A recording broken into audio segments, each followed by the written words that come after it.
പക്ഷേ നോക്കൂ, ഈ കൊലയാളി സംഘത്തിലെ ഷാഫിയുടെ കല്യാണം നടത്തി കൊടുക്കാൻ പാർട്ടി MLA പോകുന്നതിന്റെ പാർട്ടി നേതാവ് ഈ കൊലയാളി സംഘത്തിലെ ഒരു ക്രിമിനലിന്റെ കല്യാണത്തിന്റെ മുഖ്യകർമ്മിയായി പോകുന്നതിന്റെ മാർക്സിയൻ ന്യായീകരണം എന്താണ്? അല്ല, അതിനു മുമ്പ് അബ്ദുൾ റഷീദ് ഉൾപ്പെടെയുള്ളവർ പറയുന്നു, പിണറായി ഉൾപ്പെടെയുള്ളവർ, കേരളത്തിന്റെ മുഖ്യമന്ത്രി TP ചന്ദ്രശേഖരൻ കൊലപ്പെടേണ്ട ഒരാളാണെന്ന നിലയിൽ പ്രതികരിച്ചു എന്ന്. ഏത് നിലയിലാണ് അദ്ദേഹം ഇങ്ങനെയൊക്കെ ഇവിടെ ഓണയറിൽ വന്നിരുന്നു പറയുന്നതെന്ന് എനിക്ക് മനസ്സിലായില്ല. നിങ്ങൾ അതിനെ യഥേഷ്ടം അനുകൂലിച്ച് അങ്ങനെയൊന്നും പറഞ്ഞില്ലെങ്കിലും ഒരാൾ മരിച്ചു കിടക്കുമ്പോ കേരളത്തിന് വലിയ ഞെട്ടലുണ്ടാക്കിയ ഒരു മരണത്തിന്റെ തൊട്ടടുത്ത മണിക്കൂറിൽ കൊല്ലംകുത്തി എന്നും കൊല്ലംകുത്തിയാണ് എന്ന വാചകം പിണറായി വിജയൻ പറഞ്ഞിട്ടുണ്ടല്ലോ. മരണ വീട്ടിലും മറ്റു സ്ഥലങ്ങളിലും ഒക്കെ മാധ്യമങ്ങളടക്കം എങ്ങനെ പെരുമാറണം എന്ന് സ്റ്റഡി ക്ലാസ് എടുക്കുന്നവരല്ലേ നിങ്ങളുടെ ഒരു നേതാവ് ഒരാൾ മരിച്ചു കിടക്കുമ്പോൾ പറഞ്ഞ കാര്യമാണത്. അങ്ങനെ ഒരു അർത്ഥമുണ്ടോ നിഷാദ് റൌത്തർ? അങ്ങനെ ഒരു അർത്ഥം അതിനുണ്ടോ?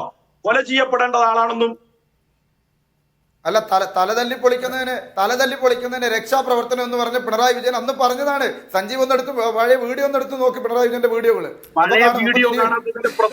അനുശോചനം പോലും പറഞ്ഞില്ല. കുഞ്ഞനന്തൻ കൊലയാളിയായ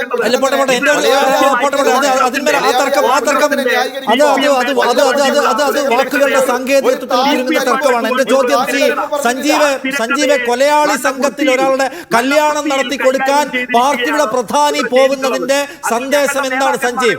സഞ്ജീവ് കൊലയാളി സംഘത്തിലെ പ്രധാനിയുടെ കല്യാണത്തിന്റെ മുഖ്യകർമ്മിയായി പാർട്ടി നേതാവ് പങ്കെടുക്കുന്നതിന്റെ ന്യായീകരണം എന്താണ്? എന്നാൽ മാധ്യമങ്ങൾ ഉൾപ്പെടെ സഞ്ജീവ് ആ ചോദ്യത്തിന് ഉത്തരം പറയാമോ? കൊടും ക്രിമിനലിന്റെ കല്യാണത്തിലെ മുഖ്യകർമ്മിയായി പാർട്ടി നേതാവ് പങ്കെടുക്കുന്നത് വഴി നിങ്ങൾ കൊടുക്കുന്ന സന്ദേശം എന്താണ്? കല്യാണത്തിലെ മുഖ്യകർമ്മിയായി ആ നിലയിലും ഒന്നുമല്ല പങ്കെടുത്തത്. പ്രദേശത്തെ MLA എന്ന നിലയിൽ ഒരു വിവാഹത്തിന് അദ്ദേഹം തന്നെ അതിനെക്കുറിച്ചുള്ള കൃത്യമായിട്ടുള്ള വിശദീകരണം നൽകിയിട്ടുണ്ട്. അല്ലല്ല, പ്രദേശത്തെ MLA നിലയ്ക്ക് സാധാരണ നിലയ്ക്ക് ചെന്ന് പോയി കണ്ടുവരികയല്ല അദ്ദേഹം ചെയ്യുന്നത്. അദ്ദേഹം വളരെ പ്രധാനപ്പെട്ട സുഹൃത്തിന്റെ കല്യാണം എന്ന നിലയ്ക്ക് വളരെ സജീവമായി അവിടെ ഇടപെടുന്നത് കേരളം കണ്ടതാണ്. എന്ന് മാത്രമല്ല, ഒരു കൊലയാളി സംഘത്തിൽ ഒരു മനുഷ്യനെ കൊന്നു തള്ളിയിട്ട് ഒരാളുടെ കല്യാണത്തിന് വിളിച്ചാൽ കൃത്യമായി അതിന്റെ വിശദീകരണം നൽകിയിട്ടുണ്ട്. ഒരു പ്രദേശത്ത് ഒരു വിവാഹത്തിന് ക്ഷണിക്കുകയും ആ വിവാഹത്തിൽ പങ്കെടുക്കുകയും ചെയ്തിട്ടുണ്ട്. അതിന് വേറൊന്നുമില്ല. കൊലയാളിയാണ്. അങ്ങനെ കൊലയാളിയുടെ കല്യാണത്തിന് പോകുമോ? കൊലയാളിയുടെ കല്യാണത്തിന് നിങ്ങൾ പോകുമോ? കൊലയാളിയാണ്, ഒരു കൊലയാളിയുടെ കല്യാണത്തിന് പോയതാണ്. നിഷാദ് കുറച്ചും കൂടെ കുറച്ചുകൂടെ എന്നൊന്നും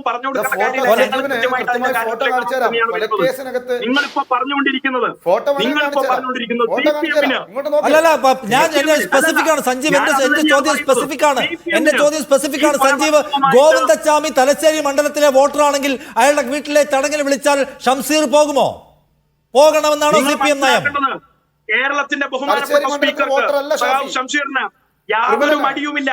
കൃത്യമായി ജനകീയമായി എന്താ ക്രിമിനലിന്റെ കല്യാണത്തിന് എന്തിനു പോയി?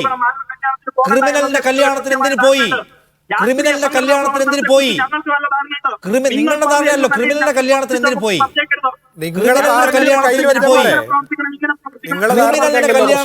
എന്നാ ചോദ്യം. ക്രിമിനലിന്റെ കല്യാണത്തിന് എന്തിനു പോയി? സ്നേഹവായ്പോടെ പങ്കെടുത്തു. അതിന് വിശദീകരണം നൽകിയതാണ്. എന്താ വിശദീകരണം? താങ്കളൊന്ന് പറ. എനിക്ക് ഓർമ്മയില്ല, താങ്കളൊന്ന് പറ. എന്താ വിശദീകരണം താങ്കളൊന്ന് പറ. പ്രതിയുടെ കല്യാണത്തിന് പോയതല്ല, അവിടുത്തെ മുഖ്യ കാർമ്മികത്വം വഹിച്ചു എന്നൊക്കെ പറഞ്ഞപ്പോ നിങ്ങൾ കേട്ടു നിന്നല്ലോ. അവിടെ അദ്ദേഹം വളരെ പ്രധാനപ്പെട്ട ഒരാളെ പോലാണ് ബിഹേവ് ചെയ്തത്. ഒരു സാധാരണ കല്യാണത്തിന് പോയി ജസ്റ്റ് കണ്ടു മടങ്ങുന്നവരല്ല, വളരെ പ്രധാനപ്പെട്ട ഒരു സുഹൃത്തിന്റെ കല്യാണം എന്ന നിലയ്ക്കാണ് ഷംസീറോട് ബിഹേവ് ചെയ്തത്.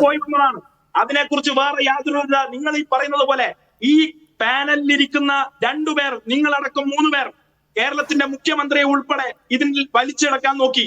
അല്ല, അത് പറയാം. കേരളത്തിന്റെ മുഖ്യമന്ത്രി, കേരളത്തിലെ CPM-ന്റെ പ്രധാനപ്പെട്ട നേതാക്കന്മാർ, ഇവർക്കെല്ലാം ഇതിന്റെ ബന്ധമുണ്ട് എന്നാണ് നിങ്ങൾ പറഞ്ഞുകൊണ്ടിരിക്കുന്നത്. നിങ്ങൾക്ക് ഈ പ്രതികളുമായിട്ട് ബന്ധമില്ലെങ്കിൽ പിന്നെ നിങ്ങൾ എന്തിന് അദ്ദേഹത്തിന്റെ കല്യാണത്തിന് പോണം? സഞ്ജീവ്,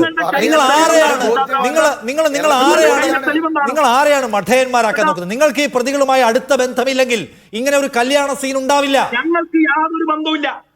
ഈ പ്രധാനപ്പെട്ട ശിക്ഷിക്കപ്പെട്ട പ്രതികളുമായിട്ട് അടുത്ത ബന്ധമൊന്നും ഞങ്ങൾ